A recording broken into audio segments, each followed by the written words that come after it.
Buenas tardes. Muchas gracias a todos los que están aquí en la sala y los que nos siguen en streaming. En esta tarde tan desapacible de Madrid, pues es una tarde estupenda para escuchar y hablar de literatura. Yo creo que se une muy bien con la lluvia y con un día como hoy. Así que muchas gracias a todos. Hoy es una nueva sesión de este ciclo que organiza la Fundación Ciencias de la Salud, con otra mirada, literatura y enfermedad, y un ciclo ya veterano desde 1999, fundamentalmente dedicado al diálogo interdisciplinar en torno a la relación entre la medicina y la salud con la literatura, el arte, la filosofía, etcétera. Y hoy es la literatura. Pilar Adón, muchas gracias, Pilar, por estar aquí. Y nos hemos visto hace poco también en otra actividad de la residencia, así que enhorabuena y estamos deseando escucharte.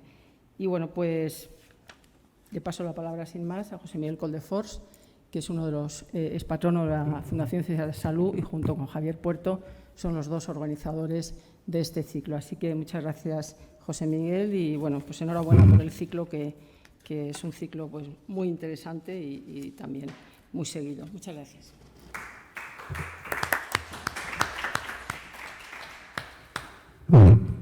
Buenas tardes, muchas gracias, Alicia, muchas gracias a los que nos acompañan en esta tarde lluviosa que ya viene siendo habitual en las últimas sesiones que hacemos en el ciclo. Recuerdo la de Eduardo Alfon en mayo, que fue la mayor tormenta del año, pues era la que nos había tocado y eso que era todavía primavera. Muchas gracias a los que han venido y muchas gracias a los que nos están viendo a través de Internet. Aunque todos los que están aquí conocen bien a la obra de Pilar Adón, voy a hacer una breve introducción y ya le doy la palabra a ella. Después de su intervención habrá un turno para preguntas y en la que podrán intervenir pues, todos los que lo deseen. Hoy tenemos, en efecto, una nueva sesión de un ciclo que, a punto de cumplir 25 años, como ha dicho Alicia, acerca enfermedad y literatura, representantes de esas dos orillas, ciencia y arte que tantas veces se ignoran y a cuyas relaciones la Fundación y la Residencia han prestado siempre atención. Virginia Woolf, en su breve ensayo Estar enfermo, escribió que le parecía extraño que la enfermedad no haya ocupado su lugar, con el amor, las batallas y los celos entre los principales de la literatura, y solo citaba como excepciones a De Quincey y a Proust. De hecho, a una primera versión de aquel ensayo lo tituló La enfermedad, una mina sin explotar. Parece una exageración, incluso para el tiempo en que se publicó, pero su afirmación recuerda el papel que la enfermedad del cuerpo, del alma, tiene en nuestra vida y que es inútil ignorar. Hemos visto que con la enfermedad se abren puertas al lado nocturno de la existencia, a un territorio desconocido en el que siempre estamos solos, como escribieran Flannery O'Connor o Virginia Woolf, que en su ensayo citado decía, en traducción de María Tena, por aquí vamos solos y así lo preferimos. Tener siempre compasión, estar siempre acompañado, que siempre nos comprendieran, sería insoportable. En la enfermedad esa mentira cesa. Algo, por cierto, muy parecido a lo que pensaba el tantas veces citado en este ciclo Ivan Illich, al que su agonía le revela, nos dice Tolstoy, la mentira de su vida entera.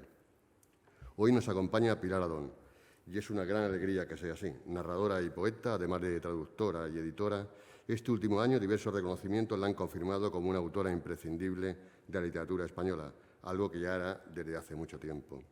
Recuerdo que el primer libro suyo que leí fue Viajes inocentes, un libro de cuentos de 2005. 11 historias, muchas terminadas con un poema, independientes pero vinculadas de alguna forma. Algunas incluso compartían varias líneas, y aquello me llamó mucho la atención, y una imagen de calles con el suelo empedrado, playas de arena blanca y libros de pastas azules. Eran tramas claras, a menudo sin un final explícito, con pocos personajes y fragmentos de vidas corrientes y al tiempo únicas. Había ausencias que marcaban profundamente a los personajes, y dolor y soledad, a veces enfermedad. Mucho de eso está presente en toda su obra. Tras aquellos perturbadores viajes llegaron otros libros de relatos, El mes más cruel, El impedimenta y La vida sumergida. En ellos encontramos cuentos muy breves y algunos muy largos, y de nuevo retazos de vidas en las que hay o se intuye que puede haber una desgracia. También a personas que no encajan en el mundo con los demás, a menudo aislados o soportando un cansancio infinito, o como se dice en uno de los cuentos más inquietantes, con el deseo de comprender el significado de la renuncia a la propia dicha, tal vez de encontrar, leemos en otro lugar, una vida centrada en la levedad de las cosas. En esos libros está siempre el mundo personalísimo, y el que ha leído a Pilar Adón sabe que no es un cliché que ha ido creando. Como en sus novelas, en sus relatos podemos encontrar complejas relaciones familiares de dominio y dependencia, a veces casas y comunidades perdidas y extrañas al margen de todo, y siempre una atmósfera desasosegante y obsesiva. Ya en la que yo creía que era su primera novela, pero que en realidad es la segunda, Las hijas de Sara, estaban el estilo y el mundo literario de Pilar Adón, la opción estética y la perspectiva moral que definen su obra. Ya había en aquel libro, que nos llevaba al Génesis bíblico, seres singulares y aislados, dominación y miedo, a veces violencia, dos hermanas, una de ellas un personaje tan fascinante, Julia Drayton, una joven que no quiere sentir afecto por nadie y que tiene un retrato de Marcel Proust en su habitación, un retrato que permite llevarnos en páginas muy hermosas a la infancia del escritor francés. Muchos años después de aquella novela llegó la siguiente, Las efímeras, una comunidad amplia y extraña, aunque muy distinta a la que encontraremos en De bestias y aves y en la magnífica novela corta ilustrada Eterno amor. Y otra vez una casa y dos hermanas. Es esta vez una comunidad que vive dispersa en casas antiguas, entre animales y naturaleza, y el eco de tragedias ancestrales, rencores y venganzas. Una comunidad que trata de salvar a las especies más frágiles sin permitir ataques externos, se nos dice, y donde un personaje se centra en la búsqueda de lo básico, un propósito que también aparecía en el triste pero precioso cuento Vida en colonias. De bestias y aves ha sido su gran éxito, una novela que está a lo mejor de la Pilar Adón, escritora, ese mundo tan personal y tan literario del que he ido hablando. La novela tiene como una referencia constante la muerte de la hermana de Coro, la protagonista. Se ahogó en una época anterior de la que muy poco sabemos. Cabe recordar que también muertes del pasado marcaban a los personajes de sus dos novelas anteriores. Llega a Betania, que es un espacio de mujeres, un lugar cerrado con su casa y su lago, del que para angustia el lector ya no saldrá. Como en un mundo muy pequeño, uno de sus relatos más extensos, en Betania se reivindica con fervor religioso a Tolstoy y también se vive una acumulación estéril de normas y de turbiedad, con una violencia no siempre contenida y con miedo, a veces cerca del terror.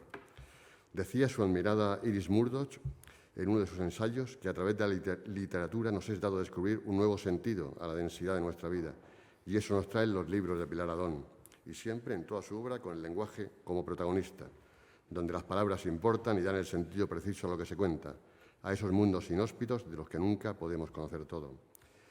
Si el lenguaje de sus cuentos y de sus novelas es poético, el de sus poemas puede decirse que es fronterizo con la prosa, un lenguaje seco, con un componente narrativo, una poesía nada convencional ni previsible, pero en el que nos espera la emoción poética, no solo la información o el razonamiento.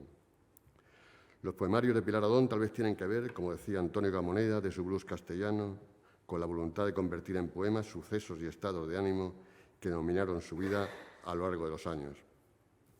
A veces, entre los poemas aparecen versos que son pequeños pero hondos estremecimientos, como aforismos que no se olvidan. Por ejemplo, una mujer pobre con un niño en brazos es una mujer dos veces pobre. Leemos en su libro Las órdenes y también eso espiritual que ves en mí es miedo. Un miedo que en dado olor, su libro siguiente, será no miedo, sino pena.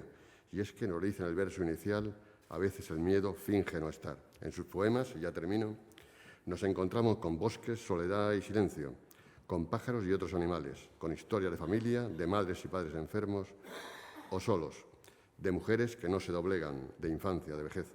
Son poemas que nos recuerdan que la poesía es, como decía María Zambrano, el delirio convertido en razón. La de Pilar Adón, a través de conexiones aparentemente superficiales, nos trae misterio y verdad y nos habla, para decirlo con palabras de uno de sus versos, del tiempo y su tragedia. Y ya, sin más, le doy la palabra a Pilar.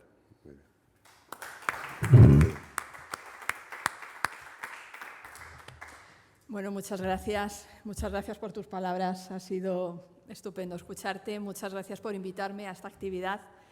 Muchas gracias a los que habéis venido, a pesar de la inclemencia de los elementos. Por supuesto, muchas gracias a la Residencia de Estudiantes, a la Fundación de Ciencias de la Salud, a José Miguel Coldefors y a Javier Puerto, y también a Marta Margo, que anda por aquí, que me ha ayudado muchísimo estos días. Para mí antes de pasar a leeros lo que he escrito, quiero comentar que para mí es un verdadero placer estar aquí esta tarde, porque la residencia es un hogar y bueno, siempre está bien pensar que hay un hogar en algún lugar esperándote. Y para hablar de un tema que me interesa mucho, que es el de la soledad. Cuando se me planteó la posibilidad de venir a esta actividad, a este ciclo de literatura y enfermedad, estuve dándole vueltas, qué tema, no es fácil. En un principio pensé hablar de un tema que me interesa muchísimo, que es el romanticismo, y hablar de la relación entre literatura, tuberculosis, la situación romántica del autor, que esto es algo que parece que se queda en la adolescencia, pero en mi caso ha perdurado. Y además también me toca de cerca por una tragedia que hubo en mi familia hace muchos años relacionada con la tuberculosis y que ha determinado en gran medida toda la historia que ha venido después en la familia. Y estaba indagando en este tema de la tuberculosis, lo terrible que fue esta enfermedad en determinados años en todo el mundo, pero en concreto en este país, y ya os digo, muy vinculada a mi familia. Y claro, llegué a consideraciones más allá, más relacionadas con el individualismo, el sujeto romántico enfrentado a la sociedad, el sujeto como individuo que se enfrenta a todo, que cree que es un ser tocado por la gracia y que tiene algo que decirles a los demás que los demás aún no han descubierto. Y me fue llevando de esto del individualismo hacia la soledad y hacia lo que es, desde mi punto de vista, el posicionamiento del escritor o del artista en general frente a las presiones de los grupos, las presiones sociales y las presiones actuales tan presentes de las redes sociales y los medios de comunicación o no comunicación que nos esclavizan tantísimo, ¿no? Entonces, cuando llegué a esta idea que definió completamente todo lo que he escrito y de todo lo que os voy a hablar hoy aquí, que no tenía yo pensado hacer este preámbulo, pero bueno, me di cuenta de que quería hablar de eso, del individuo creador, del individuo frente a lo que es la presión social. Todo esto, como digo, derivada de mi primera intención del romanticismo y de la soledad del individuo creador, de lo que es la soledad del día a día cuando estamos escribiendo y cuando estamos con nuestros personajes, etc. Y en un principio pensé plantear esa soledad como algo negativo, hasta que llegué a la conclusión de que, y de ahí el título, La soledad balsámica, no tenía por qué plantearme esa soledad como una enemiga, sino como un medio para conseguir realmente mantener cierta voz, mantener, insisto, cierta individualidad, no una individualidad relacionada con el egoísmo ni relacionada con el aislamiento patológico, sino una individualidad, insisto, creadora, y la soledad como el medio, muchas veces más aspiracional que real, por el que llegamos a esa creación. Y de ahí que escribiera este texto que os voy a leer. He calculado que puede durar unos 25-30 minutos y sí que me gustaría que luego pudiéramos hablar, si os parece bien, sobre algunas ideas que van a surgir aquí, porque yo sé que es un tema complicado, es un tema complicado el de la soledad y bueno, algunas cosas he tratado aquí, por lo que implica ahora mismo también como lacra, ¿no?, para determinadas personas, sobre todo en determinadas edades. He titulado la ponencia La soledad balsámica. Una de las citas que elegí para abrir la novela que publiqué en septiembre del año pasado en la editorial Galaxia Gutenberg, titulada De bestias y aves, y que ya se ha mencionado aquí, fue la sentencia de Epicuro que dice «vive oculto», enunciada por el filósofo para aconsejar a sus seguidores que se mantuvieran alejados de la política si aspiraban a la felicidad, que era el verdadero fin de su doctrina. A mí me servía esta cita para mi propósito de anunciar la que era la trama de la novela y para situar en cierto modo al lector que iba a sumergirse en ella. Es ese uno de los papeles de las citas iniciales, creo: preparar, avisar, adelantar.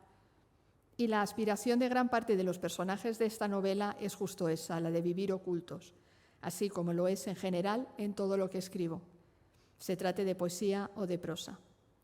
Los textos se adentran en el aislamiento, en personajes que se van, que huyen, se apartan. Epicuro defendía una vida autosuficiente, sencilla, orientada a la felicidad, que se caracterizara por la ataraxia o imperturbabilidad, es decir, la serenidad del alma, y la aponía o ausencia de dolor físico. También esa búsqueda de la autosuficiencia en unas comunidades que se bastan a sí mismas, que no dependen de otras para subsistir, es algo que me ha atraído siempre. De modo que también me servía para hablar de la historia de Coro, que es la protagonista de esta novela, y que conduce durante horas, se pierde y va a dar a una casa aislada que alberga una comunidad llamada Betania, donde viven unas mujeres que se autogestionan y que no quieren saber nada del exterior. Siempre me han atraído estas historias. El primer premio literario importante que gané en mi vida, con 18 años, en Radio Nacional de España, fue gracias a un relato sobre un ser que se encerraba en una habitación. Después han venido más relatos, más novelas, en las que también los personajes se apartaban de la sociedad. Aquí se ha mencionado Las hijas de Sara, donde dos hermanas, Julia y Rose, viven en una casa encerradas con su padre, que no quería hijas sino hijos, y todos ellos cercados por la naturaleza de un desierto fronterizo. Y luego vino otra novela titulada Las efímeras, donde dos hermanas, Dora y Violeta, viven en Lagús, que es la comunidad que quedó tras la creación de una escuela del futuro cerca de Rambouillet, en la Francia de principios del siglo XX. Esta comunidad existió de verdad y era una escuela libertaria que se fundó en 1904 por Sébastien Foguet y desapareció en el invierno de 1917 como consecuencia de la Primera Guerra Mundial. Yo lo que hice fue imaginar cómo habría sido si esa comunidad hubiera albergado aún a una serie de personas que se hubieran quedado ahí, y ahí es donde situé a mis personajes, en esa comunidad fallida por culpa de la guerra. Ciertamente, todos estos planteamientos podrían dar una impresión errónea de búsqueda obsesiva de una soledad que roza lo patológico, como decía antes, lo obsesivo, lo malsano, vinculada al aislamiento social o a la apatía, a la indolencia o a la dejadez, pero no es el caso.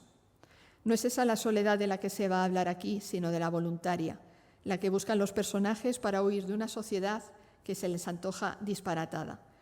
Mis personajes se retiran del mundo y viven solos en un espacio sellado que creen que controlan. Se alejan de lo común, de lo habitual, y con frecuencia son capaces de hacer cosas sorprendentes. La primera ministra británica, Theresa May, anunció en enero de 2018 la creación de un Ministerio de la Soledad, que tendría que lidiar con una problemática que afectaba ese año a 9 millones de personas en ese país. Era el 13,7% de la población total, algo que sucedía, paradójicamente, en tiempos de la hiperconexión que nos proporcionan Internet y las redes sociales. En 2017 se publicó un informe en el que se afirmaba que la soledad resultaba tan perjudicial para la salud como fumar 15 cigarrillos al día. En su obra, La ciudad solitaria, de Olivia Lyne, se centraba en la soledad de las ciudades y afirmaba esta autora: uno puede sentirse solo en cualquier parte, pero la soledad que produce la vida en la ciudad, entre millones de personas, tiene un sabor especial. Cabe pensar que este estado es la antítesis de la vida en las ciudades, donde la presencia humana es tan numerosa. Pero la simple cercanía física no basta para conjurar la sensación de aislamiento interior. Es posible, incluso fácil, sentir abandono y desolación viviendo tan cerca los unos de los otros. Las ciudades pueden ser espacios muy solitarios y cuando lo reconocemos, comprendemos que la soledad no es necesariamente lo mismo que el aislamiento físico, sino más bien la falta o deficiencia de conexión, relación estrecha o afinidad. Aquí termina la cita. Esa es la diferencia en la que me gusta incidir, la que marca el contraste entre un deseado y voluntario aislamiento físico y, por otro lado, lo que supone una impuesta falta de vínculos, de conexiones con los demás, no voluntaria y que lleva a la soledad como lacra. Llevado al extremo y en una sociedad tecnificada como la actual, aparece el llamado síndrome hikikomori, definido como una forma de aislamiento social u autorreclusión debido a factores psicopatológicos o sociológicos. No sé si habéis oído hablar de este síndrome. Hace que personas muy jóvenes no salgan de su habitación, no vayan al colegio ni a la universidad, Pero, como decía, no es este el tipo de aislamiento patológico del que se va a hablar aquí. Epicuro solucionó la cuestión con la creación de su escuela o jardín, siempre lleno de amigos.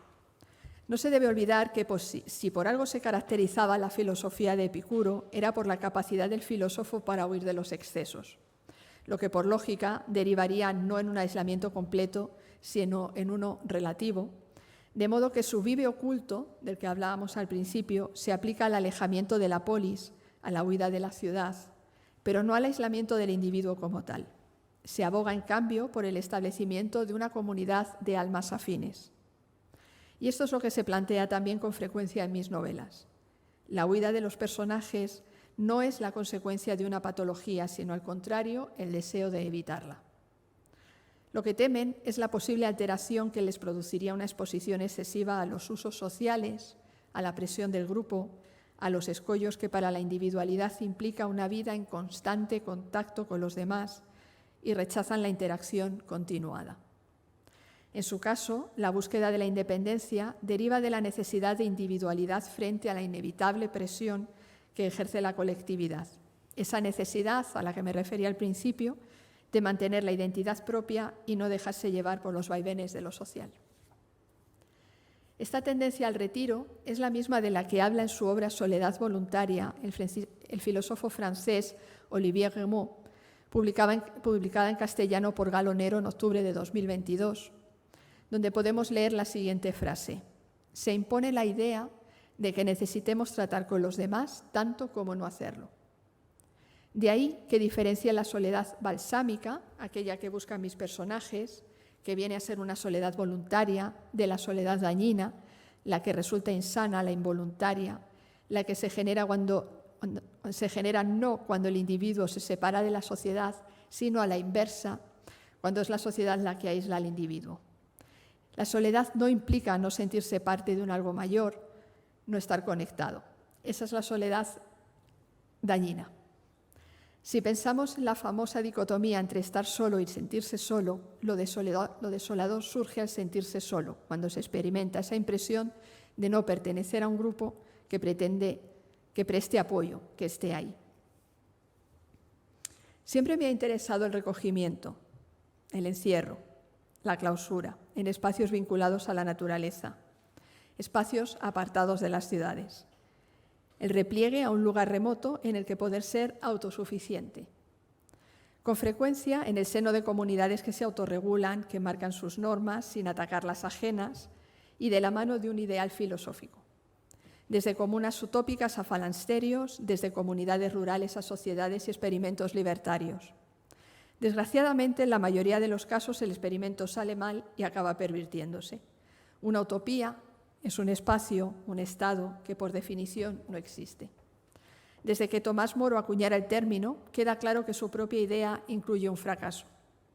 El hombre tiende a organizarse socialmente de manera jerárquica y a la vez a oponerse, muchas veces de manera violenta, a esas jerarquías. Todas las comunidades utópicas parecen llegar al mundo con fecha de caducidad y podríamos pensar que no puede ser de otra manera, ya que se pretende generar una sociedad perfecta, compuesta, sin embargo, de seres imperfectos que terminan por pervertir sus propios principios. Siempre me han atraído los eremitas, los iluminados, términos que directamente relacionamos con lo religioso. En el artículo 603 del Código de Derecho Canónico, aquí somos unos cuantos los licenciados en Derecho, y en su día estudiamos Derecho Canónico y he acudido y he leído en este artículo que dice: la Iglesia reconoce la vida eremítica o anacorética, en la cual los fieles, con un apartamento más estricto del mundo, el silencio de la soledad, la oración asidua y la penitencia, dedican su vida a la alabanza de Dios y a la salvación del mundo. A mí todas estas palabras de alguna manera me traen evocaciones perfectas para lo que yo escribo. Hay algo que no he investigado y que no sé de qué me viene, pero hay cierta tendencia a que las palabras eremítica, anacorética, todo esto que estoy hablando de eremitas, etcétera, directamente me traen ciertas imágenes que hacen que luego me lance a escribir novelas. Todo esto del encierro relacionado con el aislamiento y la soledad.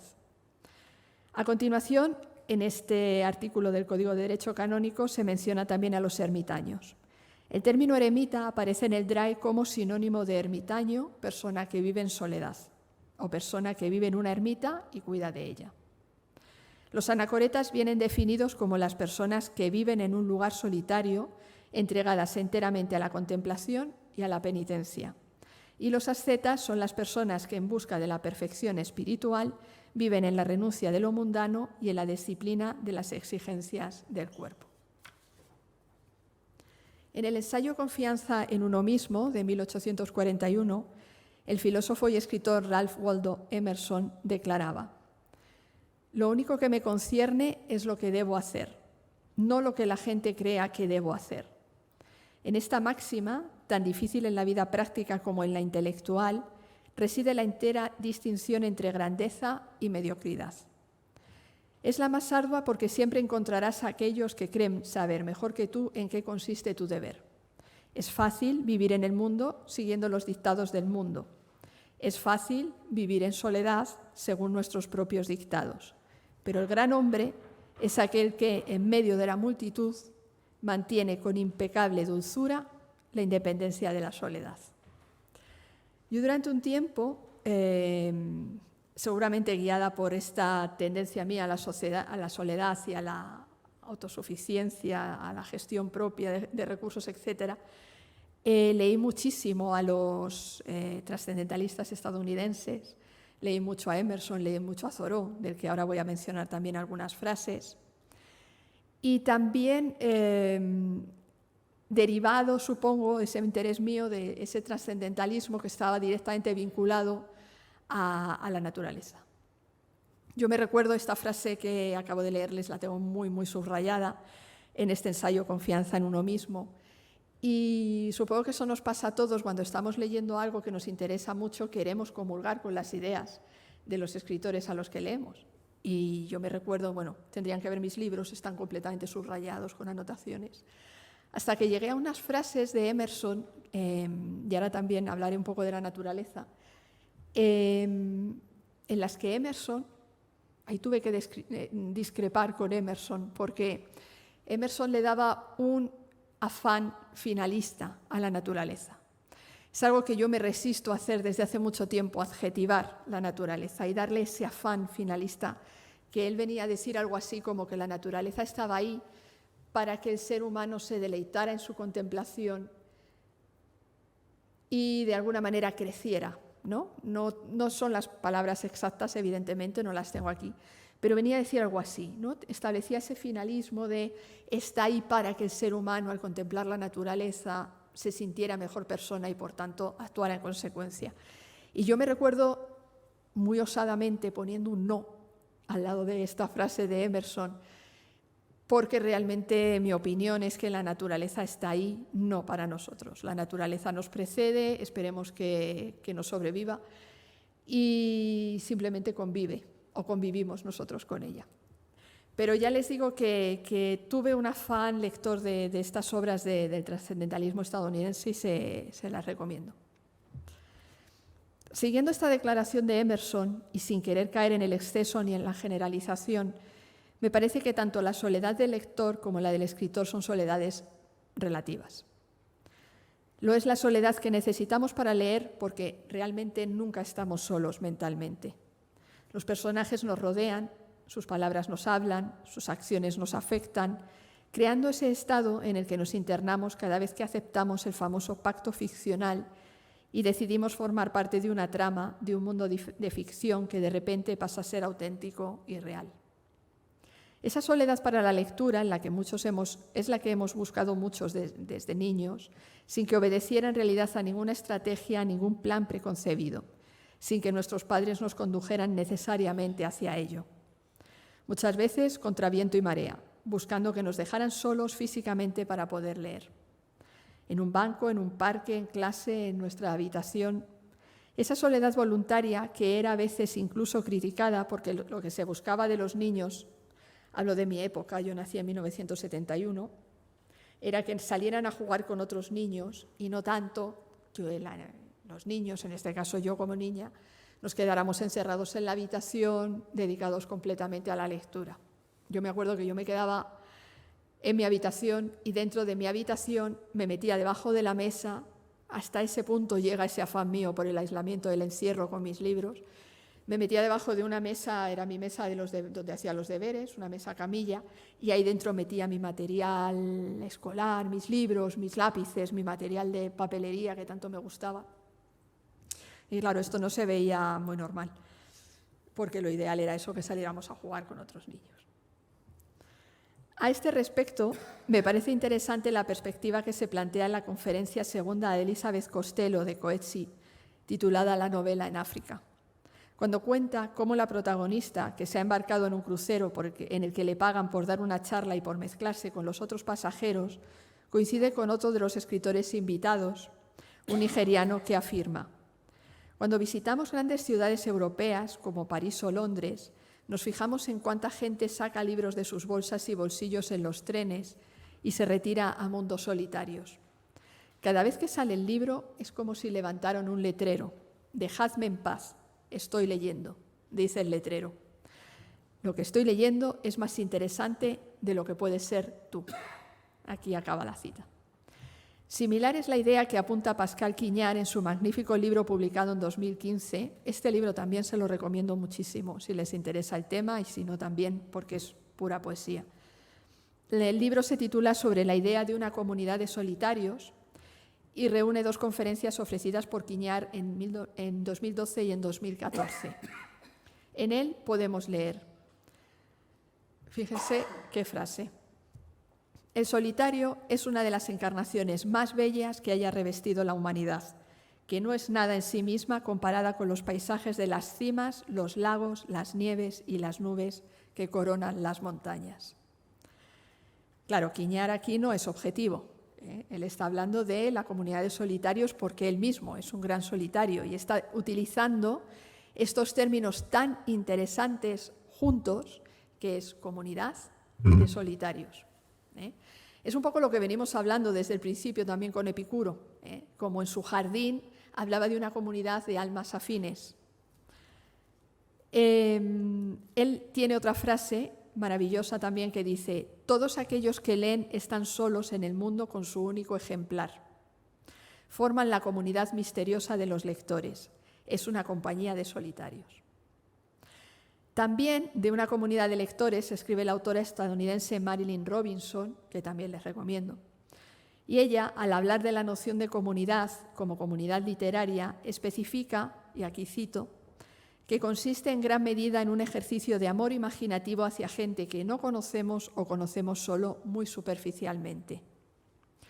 Claro, muchas veces se comenta, y yo lo comento mucho porque me parece muy interesante, hasta qué punto no son reales para nosotros esa diferencia, esa difícil definición de lo que es la realidad. Hasta qué punto no son reales personajes como Ana Karenina o Madame Bovary. Hasta qué punto no forman parte de nuestra vida y no conocemos mejor a ciertos personajes, como puede ser el Orlando de Virginia Woolf, que se ha mencionado aquí a la autora. Y no podemos tener, y esto puede sonar horroroso, como muchas de las cosas que estaré diciendo, no podemos tener con ellos, con estos personajes, una afinidad incluso mayor que con muchos de nuestros vecinos, primos, familiares, cuñados. Porque son seres que nosotros vamos interiorizando y vamos, con la magia de la literatura, vamos creando en nuestro interior de una manera quizá distinta de la que pretendieron sus propios autores. Los interiorizamos, imaginamos sus rostros, nos los quedamos y pasan a alimentarnos, igual que nos puede alimentar cualquier otra comida, ¿no? que entre en nuestro aparato digestivo. Me parece que era también Emerson, y aquí hablo de memoria, creo que era Emerson, espero no equivocarme, quien decía, y esto me parece también muy balsámico, porque él decía algo así como: no recuerdo todos los libros que he leído, no recuerdo todos los títulos de todos los libros que he leído, ni todos los autores, pero tampoco me acuerdo de todo lo que he comido a lo largo de mi vida. Y todo ello me ha nutrido igualmente. Es una frase maravillosa. Entonces, claro, aquí de lo que se está hablando es de esa comunidad de lectores, pero también de esa comunidad que los lectores formamos con los autores y con los personajes. Sigue Marilynne Robinson, y vuelvo a citar, hablando de la comunidad Esta tesis puede estar influida por el hecho de que he pasado años literales de mi vida agradablemente absorbida en los pensamientos y percepciones de personas que no existen. Esto lo acababa de leer, sigo. Así que pertenezco a la comunidad de la palabra escrita en varios sentidos. En primer lugar, los libros me han enseñado casi todo lo que sé y han educado mi atención y mi imaginación. En segundo, me dieron una idea de lo posible, lo que es el gran servicio que una comunidad hace a sus miembros. En tercero, ellos encarnaban la riqueza y el refinamiento del lenguaje y la destreza y el ingenio del lenguaje al servicio de la imaginación. En cuarto, me dieron y todavía me dan valor. Esto del valor es algo muy interesante y sé que me salgo del tema, pero es una reflexión muy breve, el valor. Y ahora sigo con la cita de Marilyn Robinson. Cuando escribimos, estamos tomando decisiones todo el tiempo. Los escritores que estéis hoy aquí lo sabéis. Cuando se escribe hay que estar decidiendo cómo son los personajes, cómo se van a llamar, qué vamos a hacer con ellos, hacia dónde los vamos a llevar. A veces tomamos decisiones de eliminar algún personaje. Todo el tiempo estamos tomando decisiones. Y para tomar decisiones, aunque parezca que no, hay que ser muy valiente. Y esto es algo que yo comento con frecuencia porque lo veo en mi día a día. Yo no me considero una persona especialmente valiente en mi vida. Dudo muchísimo y a veces soy bastante pusilánime. Pero escribiendo me considero una mujer valiente. Y cuando leía esto del valor, que es otra de las palabras que tengo muy subrayada en este libro de la maravillosa Marilyn Robinson, es como esa comunión que se establece con una autora a la que he leído mucho pero que no conozco, porque es cierta la palabra valor, el valor que hay que tener, aunque parezca que, y no lo parece, estamos metidos en una habitación con nuestro ordenador, nuestros personajes a salvo. En realidad hay que tener mucha valentía para decidirse a eliminar ciertos personajes que ya forman parte de nosotros. Es un poco como lo que decía Murakami, que para escribir hay que estar muy en forma, que también podría parecer un poco raro, ¿no? Porque estamos sentados, a no ser que seamos como Hemingway, que al parecer escribía de pie, estamos sentados todo el tiempo. Pero también para estar sentados todo el tiempo hay que tener mucha fortaleza física, hay que estar en forma.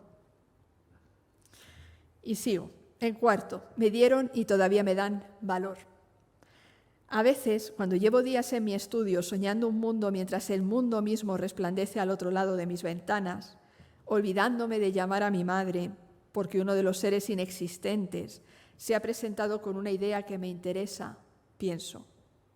Esta es una forma muy rara de pasar la vida, pero tengo mi biblioteca a mi alrededor, mi nube de testigos de la extrañeza y el brillo de la experiencia humana que me ha permitido disfrutar de mis momentos de mayor gozo de la misma. Todos los escritores que conozco, cuando les preguntan cómo convertirse en escritor, responden con una palabra: lea. Esta manera maravillosa de decirlo, de esta autora, de Marilyn Robinson, creo que es insuperable. Hablaba de la soledad del lector. Vamos a la soledad del escritor. Y comentaba antes, que también me parece muy relativa y es por motivos muy similares. Los escritores trabajamos en soledad, pero sucede que en realidad estamos en otra parte, en un libro, entre los personajes, los propios y los de otros autores. De ahí que con frecuencia se diga que los escritores son los grandes ausentes. Físicamente se está presente, pero ocurre con frecuencia que en la cabeza se tiene en resolver algún diálogo o en la personalidad de algún personaje. Se está en otra parte. Esto es algo que nos pasa mucho y lo he comentado también con otros escritores. Estás en una cena, con amigas, en familia, maravilloso, y de repente te viene una frase, te viene una característica de un personaje, te das cuenta de alguna incongruencia y ya se ha fastidiado la cena, ya se ha fastidiado la reunión. Lo único que quieres es irte, anotarlo en una libreta. Si sacas la libreta en ese momento quedas como una verdadera maleducada. A veces optas por decir tengo que ir al baño, te vas al baño, redactas la frase en la libreta y muchas veces luego llegas a casa o dejas pasar unos días y ves la frase y dices pues tampoco era para tanto. Y en realidad pasé ese momento, interrumpí la conversación, no me lo pasé tan bien, pero bueno, es lo que nos pasa. Yo no tengo ningún problema con mi soledad, no es algo que rebulla, pero sí tengo un problema cada vez mayor con la soledad que genero en los demás. Advierto cada vez con más frecuencia que los demás me reclaman de una manera callada y me reprochan, a veces no de manera tan callada, que no esté.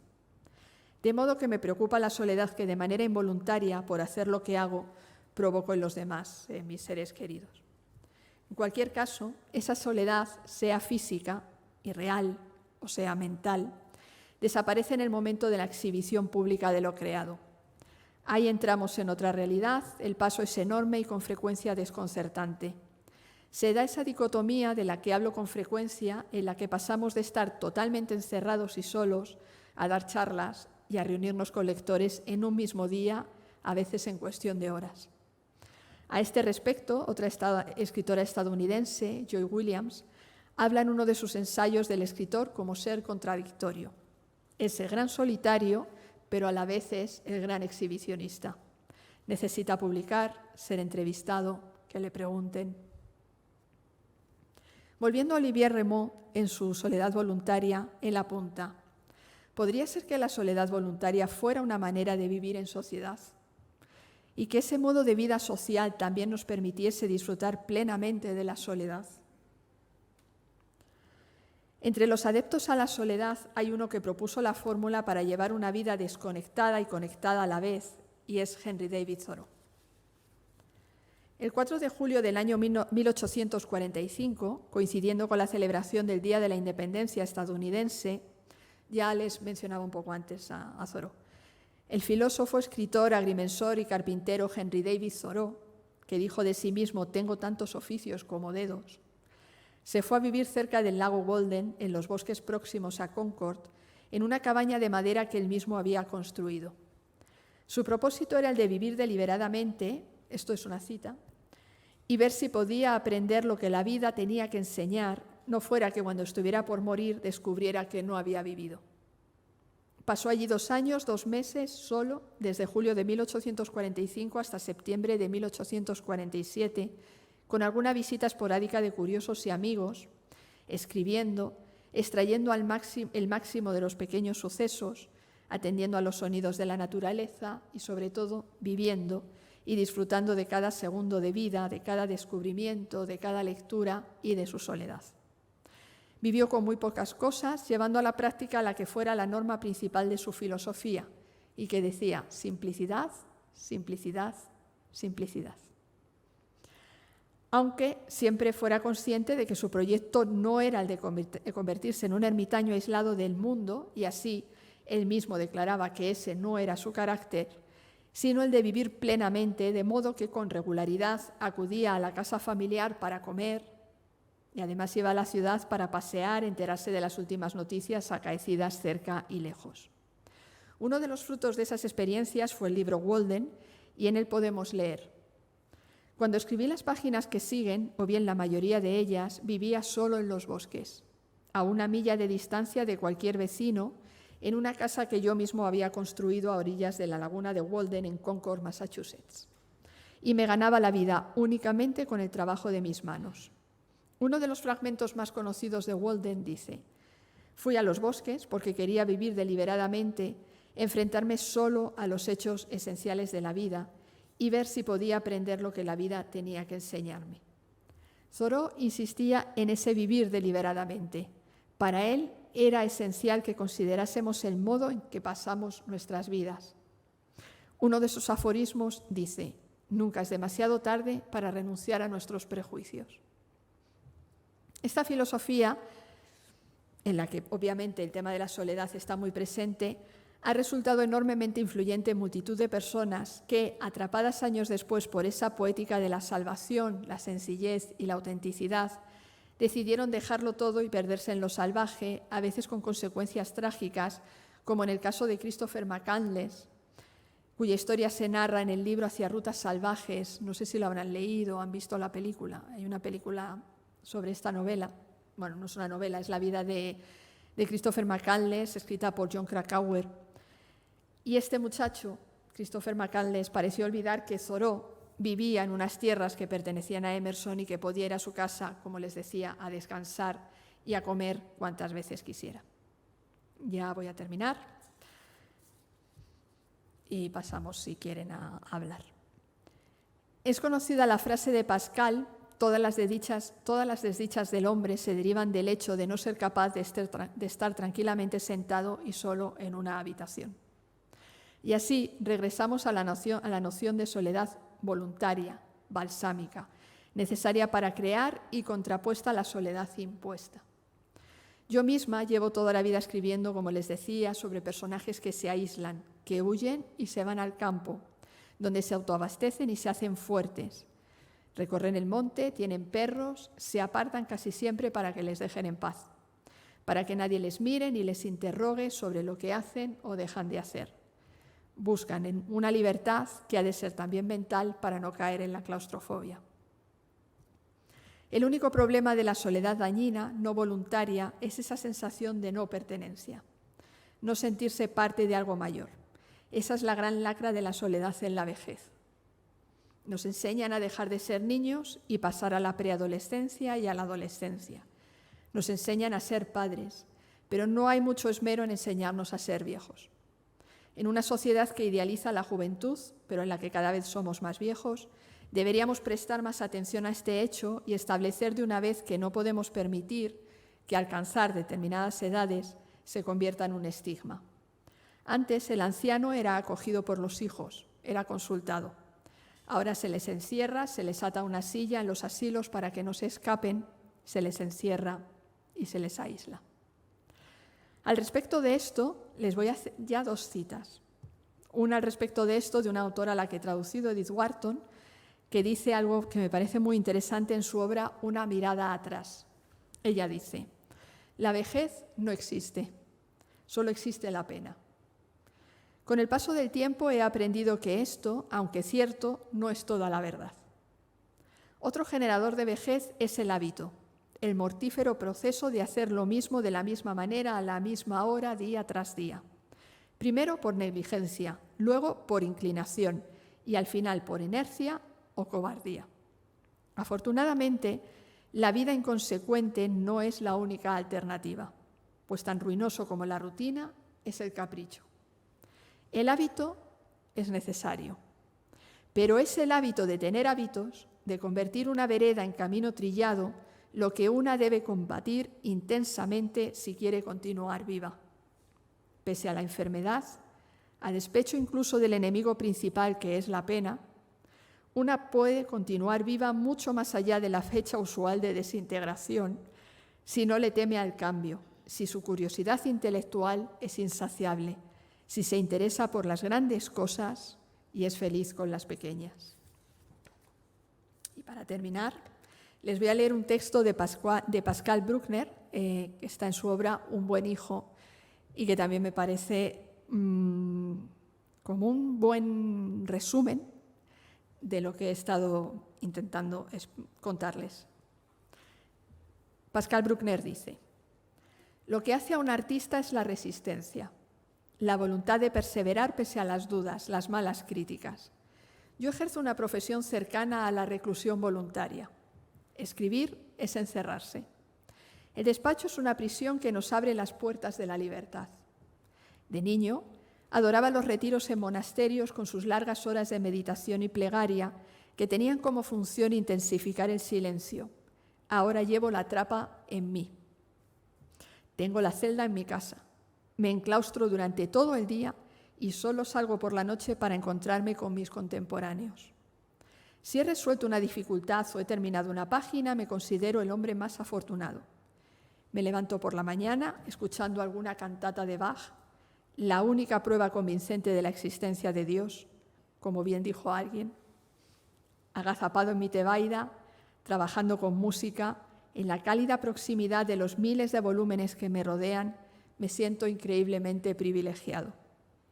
Tal como un autor se enclaustra para escribir, del mismo modo sueña con ver sus libros dispersos por las estanterías, sobre la arena de una playa o en el asiento de un tren. Una obra existe para ser leída, olvidada y transmitida según las leyes del azar. Creamos encarcelados, pero tan solo existimos en la dispersión. Muchas gracias.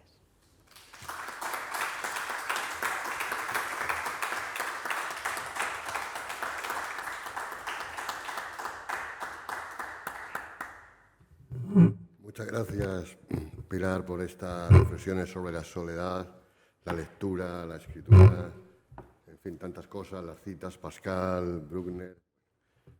Vamos a abrir un turno de palabras. Si quiere hacer algún comentario o hacerle alguna pregunta a Pilar.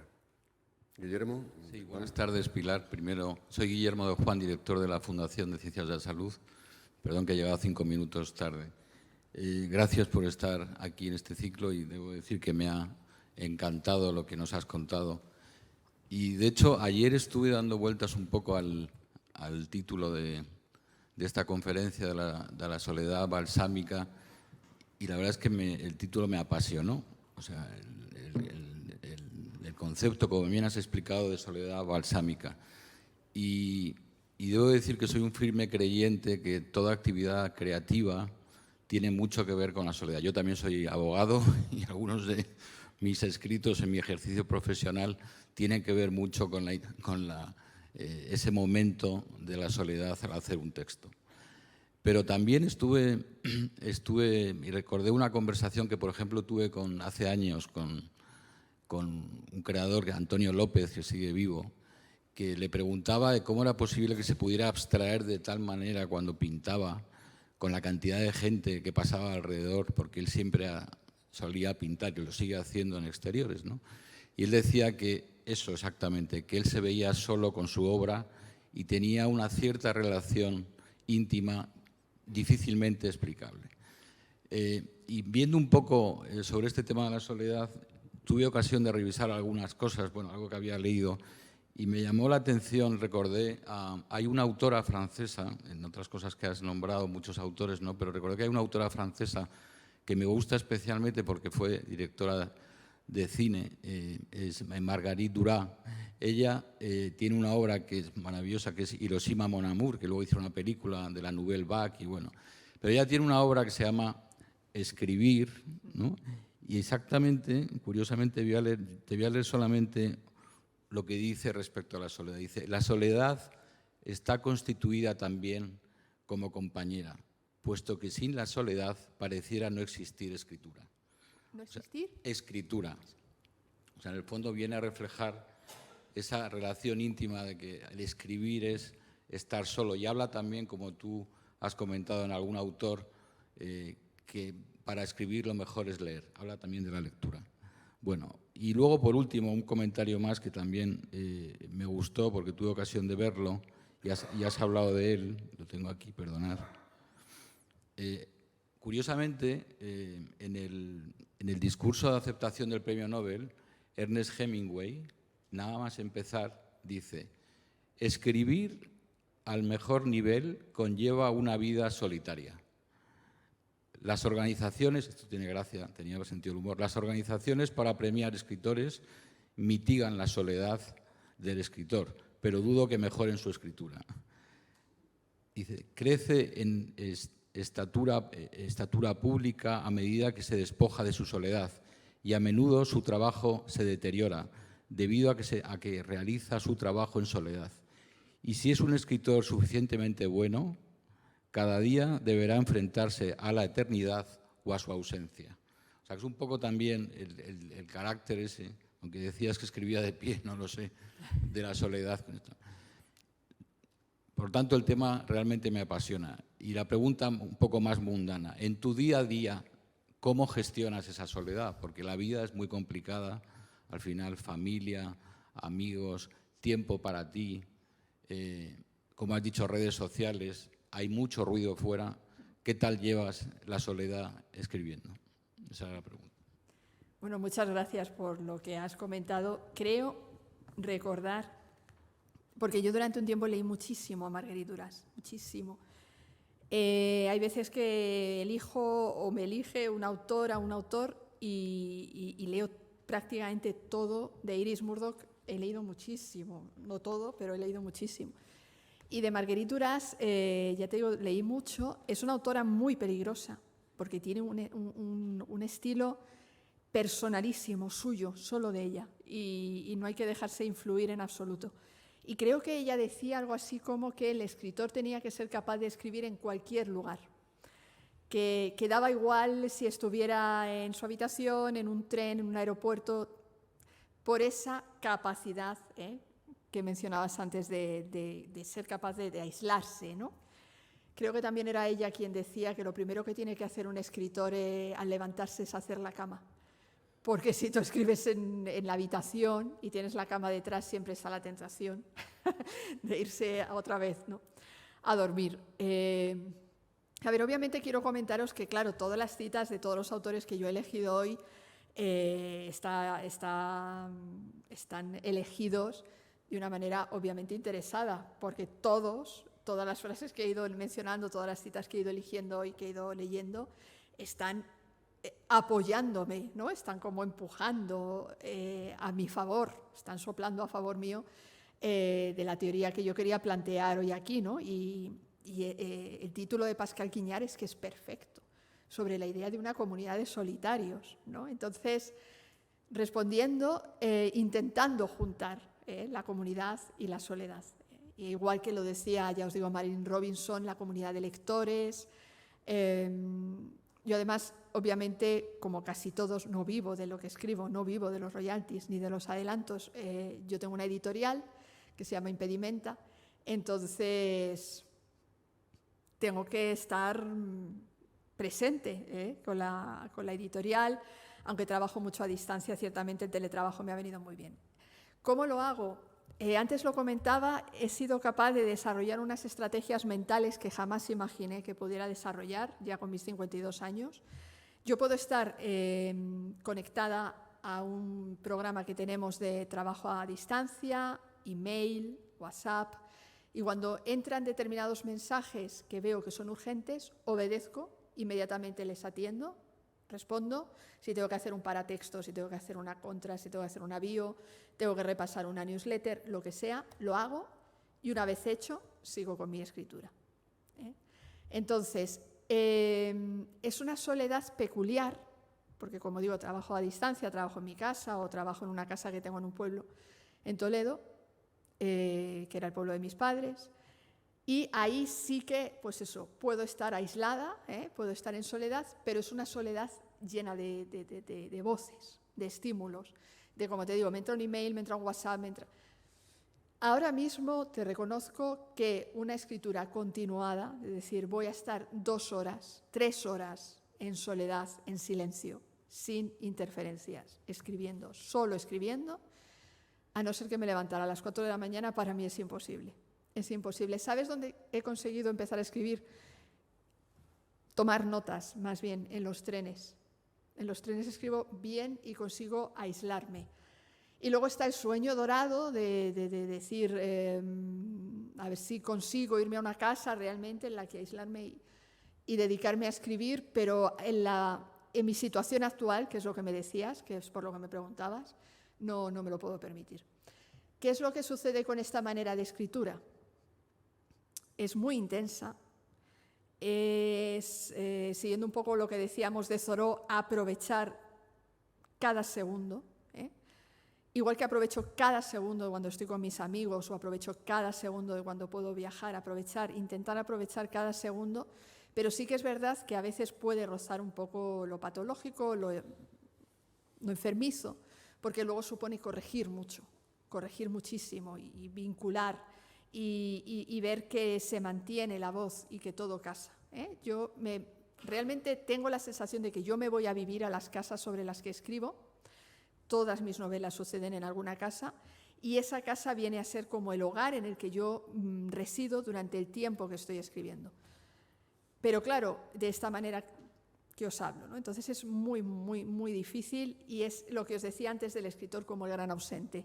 Yo sé que muchas veces estoy en reuniones y en realidad no estoy en la reunión, estoy en mis personajes y estoy en mis novelas. Pero luego ya es cuando puedo llegar y realmente sentarme a escribir.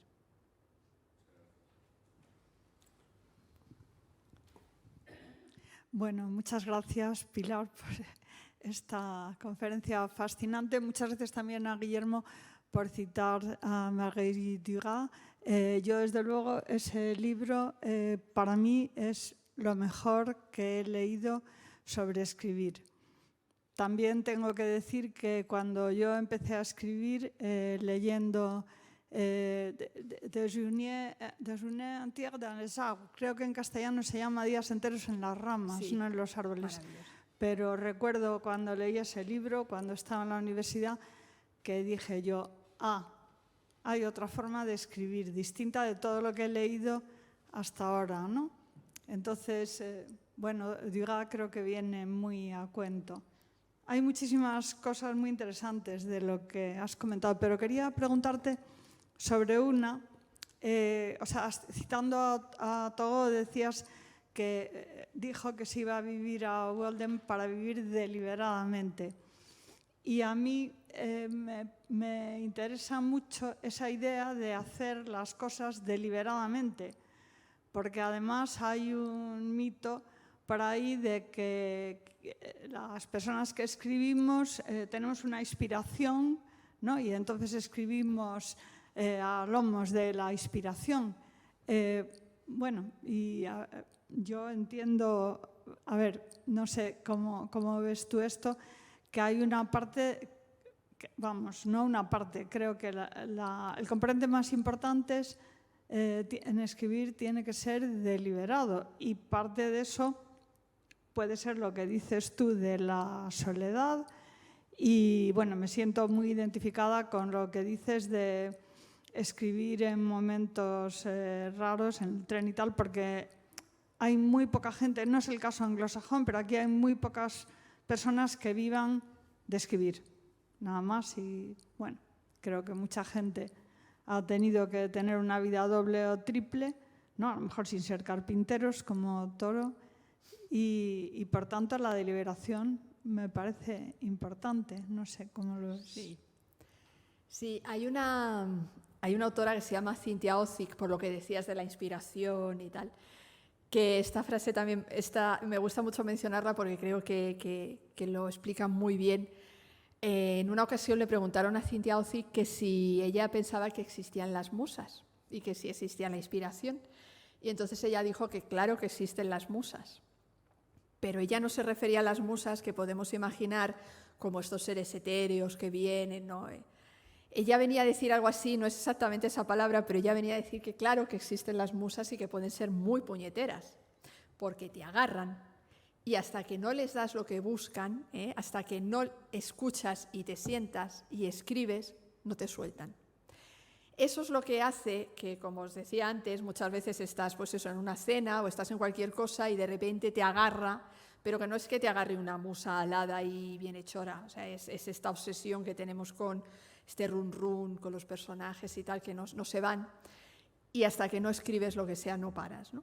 Y claro, eso está muy vinculado con lo de deliberadamente.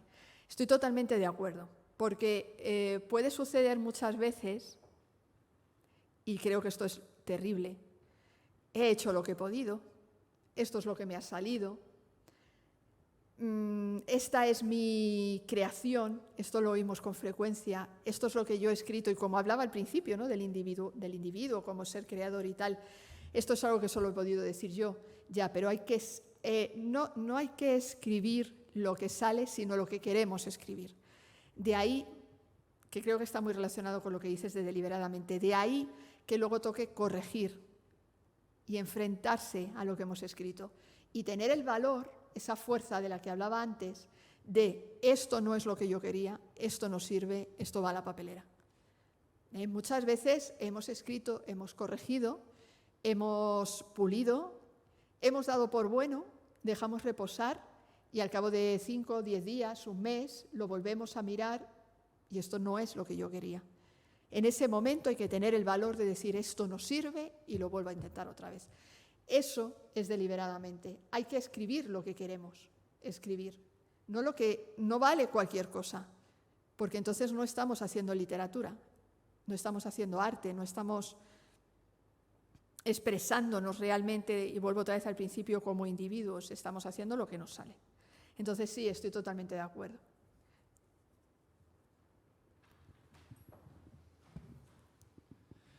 Buenas. Bueno, lo primero de todo, enhorabuena por la conferencia y también agradecer a la Fundación Ciencias de la Salud, que estuve también en la de Alfon, también en un día igual de tempestivo que este, y también tiene como cierta poética, ¿no? que estemos aquí reunidos hablando. Y yo quería plantear la idea de si no es la soledad una ficción, porque hemos hablado de la ciudad solitaria de Antonio López, que pinta con multitudes alrededor, y también pienso en la propia idea de soledad cuando uno escribe o cuando uno está solo de vacaciones, paseando, y realmente no estamos solos, ¿no? Porque me refiero, a uno siempre le saltan los recuerdos, sus personajes, cuando escribe.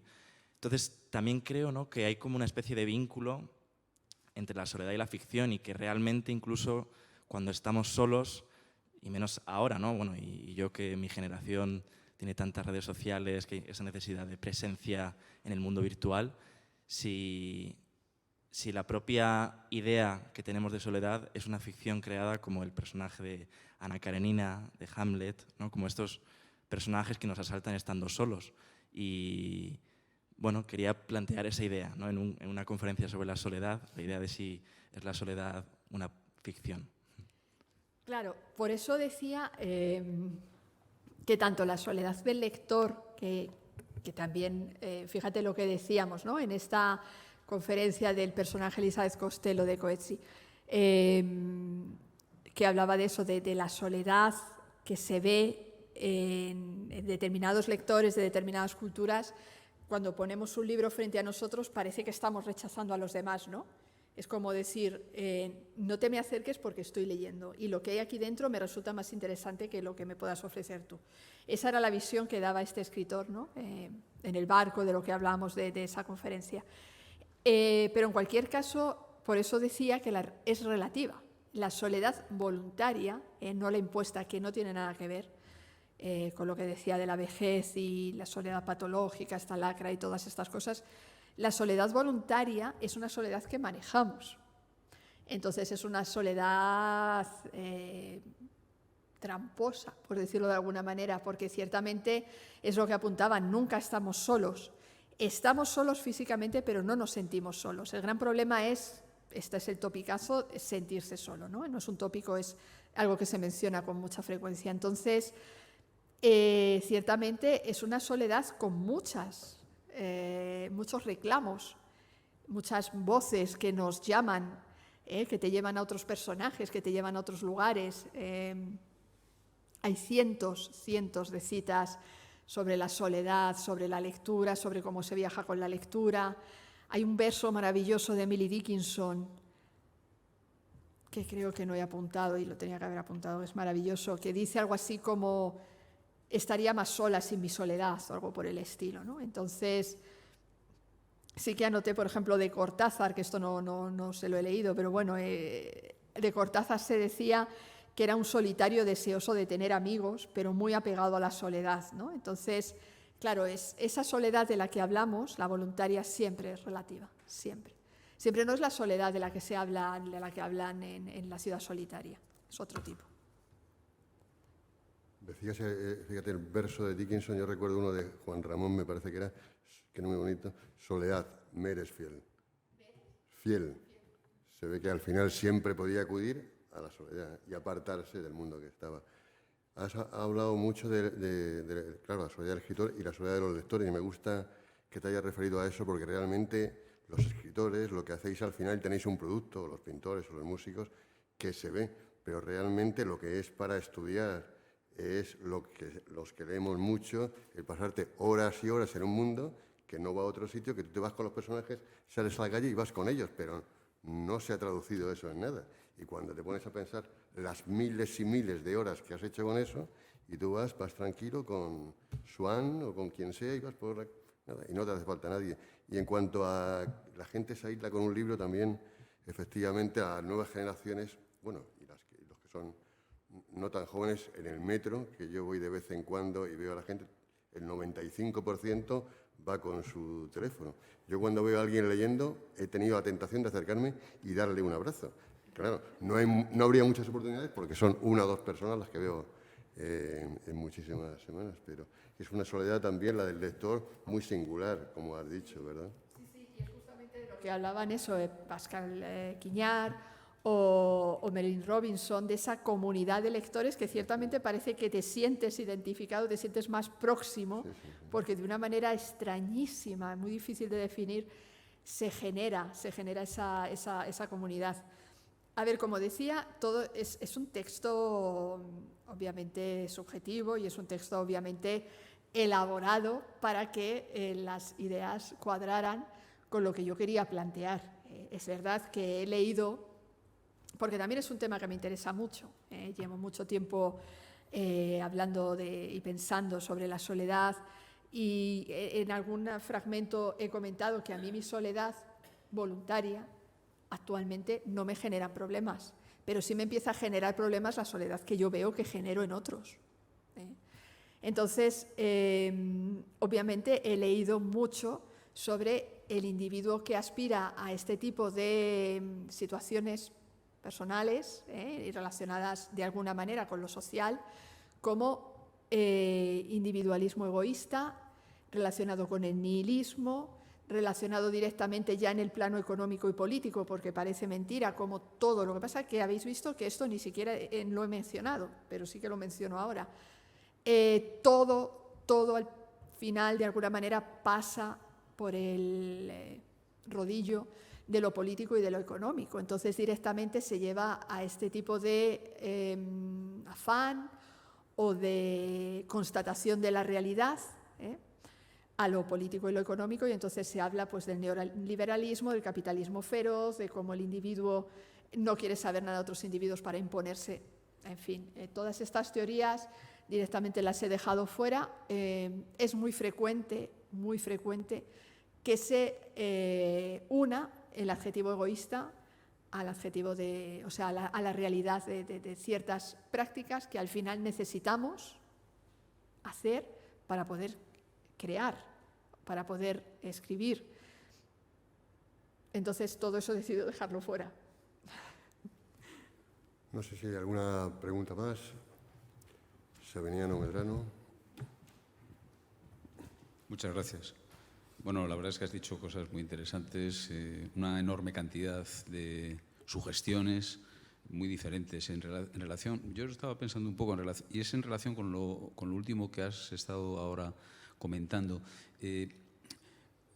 Parece que hay un descrédito considerable de la soledad, ¿no? Es decir, la soledad es algo que, si hiciéramos una encuesta, supongo que si le preguntamos, ¿a usted qué le parece? ¿Que la soledad es buena o es mala? Supongo que la mayor parte de la gente diría que la soledad es mala. Creo que sí, ¿no? La soledad dañina esa realmente es el abandono, es una cosa un poco distinta, ¿no? Pero, no sé, a mí las personas mayores ya nos vamos preocupando por el curso que van tomando los acontecimientos, ¿no? En fin, se ha hablado de las redes sociales y todo eso. ¿Hay alguna posibilidad de ser uno mismo, de tener pensamiento propio, de formar criterio, no ya solo de escribir, porque escribir es algo que hacen algunos, ¿no? Para lo cual, efectivamente, pues ya has dicho, hace falta un entorno de soledad o una cierta cantidad de soledad o tiempo de soledad, pero para ser persona, esa tarea que se supone que todos tenemos por delante, o en algunos casos ya bastante por detrás, se puede desempeñar sin que la experiencia humana incluya dosis considerables de soledad. Y realmente, me pongo ya conspiranoico, no hay una especie pues eso, ¿no?, de conspiración contra que la gente tenga esos espacios propios donde poder desarrollar bueno, la lectura, pero también la reflexión. Bueno, no sé, a mí me parece que convendría reivindicar, como me da la sensación de que has hecho, la soledad como algo bueno, positivo, imprescindible, naturalmente en combinación con algunas dosis moderadas de vida social, ¿no? Pero, en fin, esta era un poco lo que quería comentar. Y no sé si te preocupa que realmente los niños, los adolescentes, los jóvenes encuentren obstáculos para esa... que puede ser que estén muy solos, pero en fin, esta especie de interacción constante con las redes sociales o con las cosas que aparecen en las pantallas, etcétera. A mí me parece que, insisto, desde la perspectiva ya de alguien periclitado, puede ser inconveniente. Muchas gracias. Claro, es que has planteado montones de temas muy interesantes. Es un tema complicado. Es un tema complicado y ya os digo que yo que he estado pues preparando el encuentro de hoy y reflexionando, y ya llevo mucho tiempo reflexionando sobre esto, precisamente un poco por mi propia experiencia. Cuando aludía así de pasada a frases que se me han dicho a mí desde bien pequeña, como esta niña no se relaciona con otros niños, esta niña solo quiere leer. Yo estoy segura de que si en vez de nacer en el 71 nazco ahora, a mí me habrían llevado un psicólogo, porque yo lo único que quería hacer era leer, estar con mis libros, y esto ahora mismo se habría visto de una manera muy rara. No sé si esto u otras cosas, pero estoy segura de que, tal y como lo vieron en esa época, a día de hoy habrían intentado tratarme. Entonces, es un tema muy complicado y yo creo que sobre todo hay que hacer esa diferencia en la que he intentado incidir bastante en el escrito, entre soledad voluntaria e involuntaria. Eso es importantísimo, la soledad que buscamos y en la que nosotros nos apartamos de la sociedad de manera temporal, y la otra soledad impuesta, lo que es ahora mismo una lacra, que es esa soledad en la que es la sociedad la que aparta al individuo. Cuando el individuo se aparta voluntariamente, esta es la que yo quería manifestar, la balsámica. Ahora está sucediendo muchísimo, que es la soledad, es la sociedad la que aparta al individuo, la que decide que ese individuo ya no es útil, es una carga, no tiene nada que aportar, y esto lo vemos muchísimo en las sociedades nórdicas, y gente que muere directamente sola en su casa sin que nadie sepa que esa persona ha fallecido, ¿no? Esa es la gran lacra. Entonces, claro, tú has sacado muchísimos temas. Uno de los más importantes es la presión de grupo. Yo formo parte de este equipo y, por tanto, lo que piensa este equipo es lo que pienso yo. Yo formo parte de este partido político y todo lo que piensa ese partido político es lo que pienso yo. Que no se me ocurra discrepar. Yo formo parte de este grupo de amigas y lo que en este grupo de amigas se hace es también lo que hago yo. Esto es algo que me ha aterrorizado toda mi vida, la presión de grupo, toda mi vida. Y quizá por eso también, de una manera u otra, he intentado salirme.